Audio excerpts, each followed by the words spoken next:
Guys, आप में से ऐसे कई लोग होंगे जो कि ट्रैकिंग जाते रहोगे, माउंटेन्स में जाते रहोगे अपने दोस्तों के साथ घूमने के लिए। कुछ लोग उसको एज अ हेल्थ वर्कआउट जैसे देखते हैं, मज़ा भी आता है वो सब कुछ करने के लिए। आप बहुत सारे अच्छे अच्छे सीनरीज के आसपास रहते हो, अच्छे अच्छे फॉरेस्ट के आसपास रहते हो। लेकिन कभी आपने सोचा है कि जिन जंगलों में आप एकदम सवेरे सवेरे सुबह सुबह एकदम आप जा रहे हो, एकदम घूमने के लिए जा रहे हो, एकदम अपने मन को शांत करने जा रहे हो, वहाँ पे आधी रात को क्या होता होगा? कभी आपने एक बार के लिए भी सोचा है कि यहाँ पे अगर कभी मैं अकेला रहूँ आधी रात में तो यहाँ पे क्या होगा? यहाँ पे ऐसी कौन सी चीज़ रहती है जो मेरे अलावा भी यहाँ पे मौजूद है पर वो जिंदा नहीं है? एंड गाइस, केरला में ट्रैकिंग के लिए एक बहुत ही ज़्यादा फेमस जगह है, अत्रापल्ली नाम है उसका। एंड यहाँ की एक बहुत ही ज़्यादा अजीबोगरीब कहानी है, जो अजीबोगरीब सुनने में लगती है, जब आप उसको लेकिन सुनोगे तो ये खौफनाक में तब्दील हो जाएगी। यहाँ पे ट्रैकिंग करने के लिए 3 लोग गए थे ट्रैकिंग करने के लिए, लेकिन गाइस उन तीनों लोगों को वहाँ पे कोई एक ऐसी चीज़ ने रोक लिया था जो कि इतनी ज़्यादा शक्तिशाली थी, क्योंकि वो इस दुनिया से नहीं थी, किसी और दुनिया से थी, भूतों की दुनिया से थी, आत्माओं की दुनिया से थी। एंड गाइस, ये जो कहानी है ना, ये एकदम सुनने लायक है, आप इसको अंत तक सुनिए। एंड अगर आप ट्रैकिंग जाते हो फिर तो आपको डेफिनेटली इस वीडियो को अंत तक देखना होगा। लेकिन वीडियो शुरू करने से पहले मैं आपको एक बात बताना चाहता हूँ। क्या आप जानते हो कि आप 1xBet से कितनी आसानी से पैसे कमा सकते हो? एंड गाइस, सिर्फ और सिर्फ स्पोर्ट्स इवेंट्स ही नहीं, जब मैंने इसके बाकी इवेंट्स भी देखे थे तभी मैं बहुत ज्यादा शॉक हो गया था। आप इसके वर्ल्ड के किसी भी इवेंट से अपना लक आजमा सकते हो। एंड गाइस, वो भी अपने सिटी का वेदर गेस करना, पॉलिटिकल सिनेरियो, सेलिब्रिटी न्यूज तक, आप कोई भी कैटेगरी को चूज कर सकते हो। जिसमें से सबसे ज़्यादा शॉकिंग मुझे लगा था ह्यूमन वर्सेस एलियंस का वॉर, जिसके अंदर मैं तो बहुत ज़्यादा कॉन्फिडेंट था, मुझे पता है कि हम ह्यूमंस ही जीतेंगे, तो फिर मैंने ह्यूमंस का ऑप्शन सिलेक्ट किया था एंड मैं जीत भी गया था उसके अंदर। एंड गाइस, इस पूरे प्रोसेस में मुझे सिर्फ कुछ चंद मिनट ही लगे थे इसको पूरा कंप्लीट करने के लिए। एंड गाइस, मोस्ट इंपॉर्टेंटली तो ये था कि मुझे एकदम ज़्यादा कॉन्फिडेंट था कि हाँ, मैं जीतने ही वाला हूँ। और तो और आप अपने विनिंग के अमाउंट को डबल भी कर सकते हो, वो भी एकदम मुफ्त में। बस रजिस्ट्रेशन के टाइम पे आपको मेरा प्रोमो कोड पार्कर यूज़ करना होगा, जिससे आपको फ्री में 60,000 इंडियन रुपीज़ भी मिल जाएंगी यूज़ करने के लिए। एंड गाइस, उसके लिए आपको बस इतना करना है कि मेरे पिन्ड कमेंट पे जो लिंक दिया गया है, आपको बस उस पर क्लिक करना है एंड रजिस्टर करना है। अब ये वीडियो शुरू करने से पहले ऐसे ही और horror, mysterious and historical videos देखने के लिए सब्सक्राइब कर दीजिए इस चैनल को। एंड गाइस, आप सबको मेरे तरफ से एंड मेरी पूरी अमान पार्कर टीम के तरफ से दिवाली की हार्दिक शुभकामनाएं। अब ये कहानी शुरू होती है।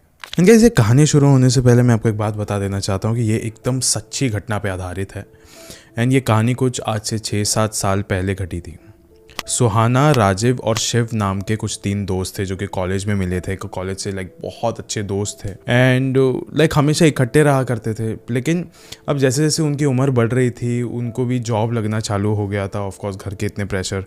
एंड उसके बाद जॉब लग गई एंड देन वही होता है जो कि हर एक ग्रुप के साथ होता है, सूना पड़ गया उनका ग्रुप, कोई भी एक दूसरे से मिलने ही नहीं लगे। लेकिन all of a sudden Rajiv ने एक दिन अपने व्हाट्सएप के ग्रुप पे मैसेज किया कि I am going to Dubai, मैं शिफ्ट हो रहा हूँ दुबई में।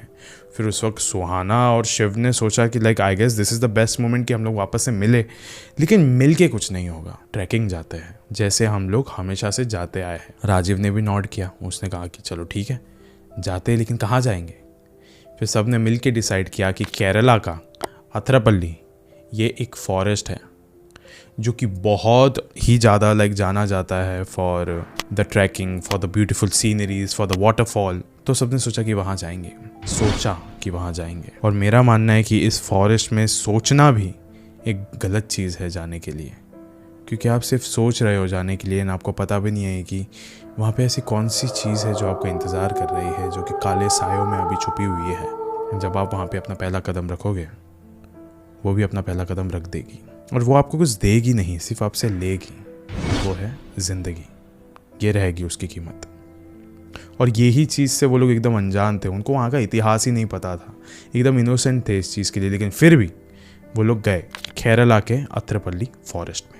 वो लोग अभी उस फॉरेस्ट के करीब पहुँचे एंड सीरियसली उन्होंने एकदम सही सोचा था कि ये फॉरेस्ट बहुत ज़्यादा खूबसूरत है। एंड गाइस, वाकई में बहुत ज़्यादा खूबसूरत है। यहाँ के वाटरफॉल, यहाँ के सीनरीज, वो लोग एकदम इन्जॉय करने लग गए थे अभी यहाँ पे, एकदम हंसी मजाक कर रहे हैं, एकदम मस्ती कर रहे हैं। एंड वो लोग बस घूमते घूमते हर जगह पे घूम रहे थे। उनको एकदम दूर ना एक वाटरफॉल दिखा अभी। सबने कहा, सुहाना, राजीव, शिव ने कहा कि चलो वहाँ पे जाते हैं एंड वहाँ पे जाके देखते क्या। एंड गाइस लिटरली ये एक बहुत बड़ी टूरिस्ट डेस्टिनेशन है वहाँ की अर्तपल्ली, ये जो फॉरेस्ट है यहाँ पे। And it was really very beautiful. वो लोग गए उस वाटरफॉल के पास, वहाँ पे थोड़े नहाए, वो लोग ने फ़ोटोज़ खींचे। एंड जब सुहाना, राजीव और शिव ने जब एक सेल्फ़ी ली थी तो उस वक्त ना, जब सुहाना बहुत ध्यान से उस फ़ोटो को देख रही थी तो उसने देखा कि उसमें एक बच्चा है उस फोटो में। और उसको बहुत वियर्ड सा लग रहा था क्योंकि अभी उसके आसपास तो कोई था ही नहीं, बहुत कम लोग हैं आसपास। फिर उसने ये सारी चीज़ें ना अपने दोस्तों को बताई। उसके दोस्तों ने भी कहा कि नहीं, यहाँ पे तो कोई बच्चा हमें खास दिख नहीं रहा है। सुहाना को बहुत वियर्ड लगा। अब वो तीनों एक आखिरी बार उस वाटरफॉल में डुबकी मारने के लिए निकल गए। नहा लिया अच्छे से, बाहर निकल रहे थे। सुहाना, शिव, वो लोग बाहर निकल गए, अपने कपड़े वगैरह पहनने लग गए। लेकिन जो राजीव है ना, वो भी ऑफकोर्स बाहर ही निकल रहा था, लेकिन उसको ऑल ऑफ अ सडन ऐसा लगा कि किसी ने तो उसको नीचे खींचा, उसको किसी ने तो पानी के तरफ खींचा नीचे। राजीव ने नीचे की तरफ देखा तो नीचे की ओर कोई था नहीं। राजीव वापस से बाहर निकलने की कोशिश कर रहा था, लेकिन उसको बार बार ऐसा लग रहा था कि कोई तो उसको नीचे खींच रहा है। लेकिन उसको लिटरली महसूस हो रही थी ये वाली चीज़। सुहाना और शिव ने बोला कि अरे तू बाहर आ रहा है कि नहीं आ रहा है। फिर राजीव ने बोला कि मैं आ रहा हूँ, लेकिन मुझे ऐसा क्यों लग रहा है कि कोई तो मुझे नीचे खींच रहा है। फिर सुहाना और शिव ने उसे एकदम पकड़ के बाहर खींचा राजीव को, और वो बाहर आ गया उस वाटरफॉल से। तो उसने बाहर निकल के भी यही बोला, मुझे लग रहा है पानी के अंदर कोई तो है जो मुझे नीचे की तरफ खींच रहा था। अब जब राजीव ने ये वाली बात शिव और सुहाना को जब बताई थी तो उस वक्त वो दोनों भी बहुत ज़्यादा एकदम गहरे सोच में चले गए थे कि ऑफकोर्स राजीव हमारे साथ मजाक तो नहीं करेगा, बिल्कुल भी नहीं कर सकता वो। अभी वो लोग धीरे धीरे अपने कदमों से बाहर आ रहे थे उस जंगल से। एक्चुअली ना उन्हें ऐसा लग रहा था कि वो बाहर आ रहे हैं जंगल से, लेकिन वो बाहर आ नहीं रहे थे। वो लोग कितनी भी कोशिश करते ना, घूम फिर के एक ही जगह पे आ रहे थे ना। अब जो भी चीज़ें उनको एकदम खूबसूरत दिख रही थी, नज़ारे दिख रहे थे, अब वो सब ना बदल गए थे एक डरावने काले साए वाले जंगल में, क्योंकि धीरे धीरे करके अंधेरा भी हो रहा था।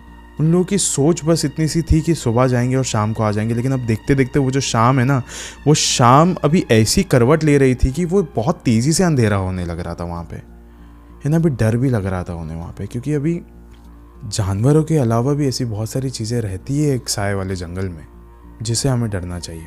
और ये उन तीनों में से किसी ना किसी को तो ऐसे मन में था ही। एंड राजीव को पता था सारा रास्ता वहाँ का कि कहाँ जाना है, कैसे जाना है। लेकिन फिर भी घूम फिर के वो लोग एक ही जगह पे आ रहे थे।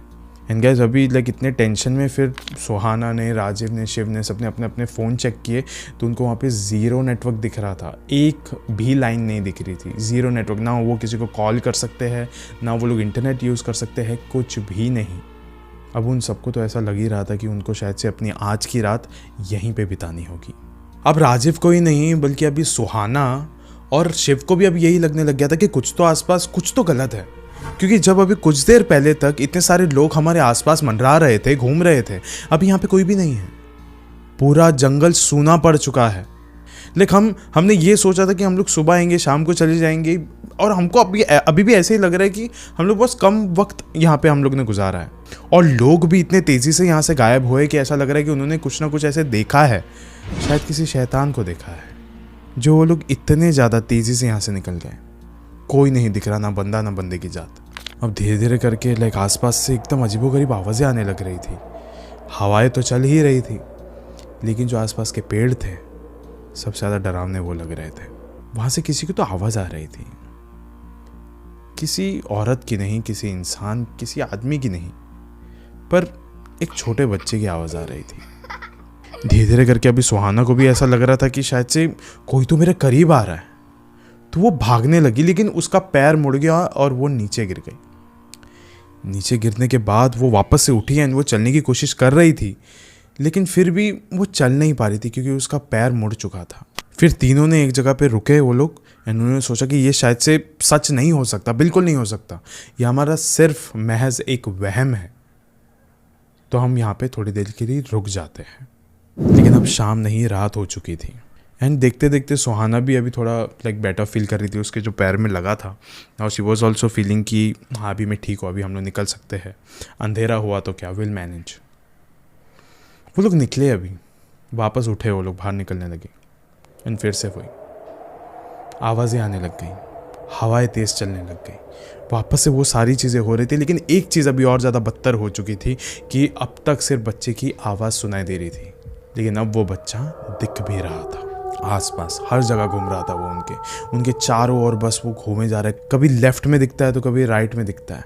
उसकी उम्र महज कुछ 6-7 साल की ही होगी, उससे ज़्यादा का नहीं लग रहा था वो।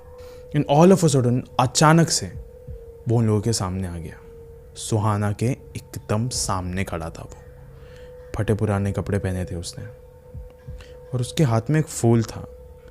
एंड उसने सुहाना को कहा कि दीदी आप ये मेरी बहन को दे दोगे। एक्चुअली उसने मुझसे मांगा था, पर मैं ऊपर पेड़ पर भी चढ़ा था इस फूल के लिए। लेकिन उसके बाद जब ये टहनी टूटी और मैं नीचे गिर गया, तो उसके बाद से मैं अपनी बहन के करीब नहीं जा पाता हूँ, उसे ये वाला फूल दे नहीं पाता हूँ। इससे पहले कि ये फूल मुरझा जाए, आप उन्हें ये फूल दे दो। अब सुहाना अपना होश खो बैठी थी। उसने ज़ोर ज़ोर का चिल्लाना शुरू कर दिया था, क्योंकि अब वो बच्चा उसके सामने खड़ा नहीं था, वो गायब हो चुका था।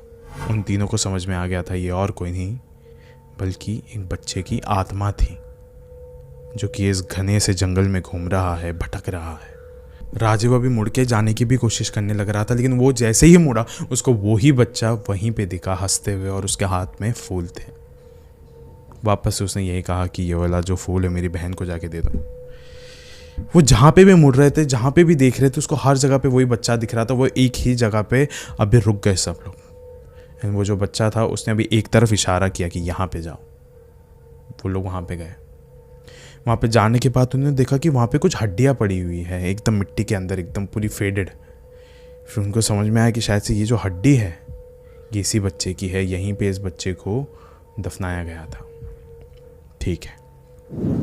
वहाँ पे जाने के बाद उन तीनों ने माफ़ी मांगी कि उस वक्त शायद से आपकी मदद किसी ने ना की हो, लेकिन हम बाहर जाके ये वाली बात सबको बताएंगे कि ये जो हड्डियाँ है इसको सही इंसान के पास पहुँचाओ एंड इसकी अंतिम क्रिया अच्छे से करें। इसकी अस्थियों को अच्छी जगह पे जो भी ट्रेडिशन होता है, जो भी क्रिया होती है वो प्रॉपरली किया जाए। लेकिन इसके बदले में, इसके रिप्लाई में उस बच्चे ने कोई भी जवाब नहीं दिया, लेकिन उसकी आवाज़ भी नहीं सुनाई दी। यानी उसके प्रेजेंस भी एकदम धीरे धीरे करके एकदम फुल कम हो गई थी, अभी महसूस नहीं हो रहा था। अभी वो लोग अभी धीरे धीरे करके उस फॉरेस्ट से बाहर आ गए, निकल गए थे वो लोग अपने अपने घर पे, सेफ थे वो लोग अभी। लेकिन गाइस ये जो फॉरेस्ट है ना केरला का, ये हॉन्टेड तो ज़रूर है। बहुत सारे हाइकर्स, बहुत सारे ट्रैकिंग करने जो भी आते हैं, वो लोग अक्सर ये बात कहते हैं कि यहाँ पे हमें कोई ना कोई तो एक बच्चा तो ज़रूर दिखता है। बच्चे की आंखें चमकती है, बच्चे का जो कद है, हाइट है, बहुत ज़्यादा छोटी है, लेकिन वो यहीं पे भटकता हुआ दिखता है हमें। ऐसा लगता है कि वो कुछ तो मांग रहा है, लेकिन हमें पता नहीं चल पाता कि वो है कौन। इनफैक्ट गाइज इस जंगल में बहुत सारे मूवीज़, बहुत सारे सॉन्ग प्रमोशंस भी शूट हुए हैं। बहुत सारी चीज़ें यहाँ पे शूट हुई है, लेकिन सिर्फ दिन में, रात में नहीं, क्योंकि हर किसी को इसका इतिहास पता है। कोई भी यहाँ पे रात में जाना पसंद नहीं करता है। अगर कोई यहाँ पे रात में जाता है तो उसके साथ वही होता है जो कि आज इस वीडियो के कहानी में हुआ। एंड गाइस आज इस वीडियो के अंत में ना मैं आपसे बस इतना ही कहना चाहूँगा कि ऐसे बहुत बार होता है कि लोगों की जो मौत होती है वो किसी हादसे से होती है, एक्सीडेंट से होती है। एंड उस वक्त ना वहाँ पे कोई भी दूसरा शख्स मौजूद नहीं होता है उसकी मदद करने के लिए, लेकिन उस शरीर को तो ऐसा लगता है कि शायद से मैं बच सकता था।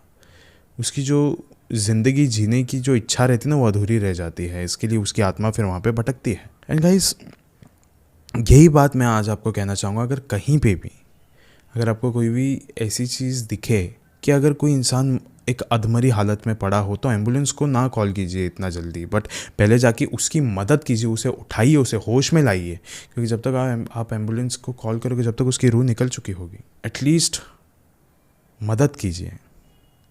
हादसे हर जगह पे होते हैं, लेकिन एक चीज़ याद रखिए कि हादसे बताकर नहीं होते। गाइस ऐसे और हॉरर स्टोरी सुनने के लिए आप ये वाला प्लेलिस्ट भी सुन सकते हो ओनली ऑन स्पॉटिफाई। शुक्रिया।